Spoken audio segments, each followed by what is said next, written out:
আসসালামু আলাইকুম রাহমাতুল্লাহ। বন্ধুরা সবাই কেমন আছেন? আমি আলহামদুলিল্লাহ ভালো আছি।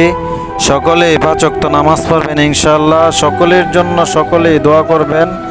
আর আমাদের বাংলাদেশের যারা কাঁচামালের ব্যবসা করে, ফল ফ্রুটের ব্যবসা করে, তাদের জন্য একটু বেশি বেশি দোয়া করবেন।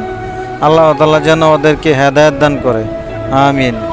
আমি 2টা আম কিনছি, কিন্তু একটা আম আমি খাইতে লইছি, কিন্তু খাইতে পারলাম না। আম খাইতে লইছি, পরে আমের ভিতরে তিতা লাগে। এই পরিমাণ ফরমালিন দিছে, আমের ভিতরে তিতা লাগে। মিষ্টির বদলে আম তিতা লাগে কেন? ফরমালিন দেওয়া লাগবে কেন? আম আনবেন, আম এমনিতেই পাকবে, নাহলে মানুষ কাঁচা আম কিনবে, কাঁচা আম কিনে খাবে।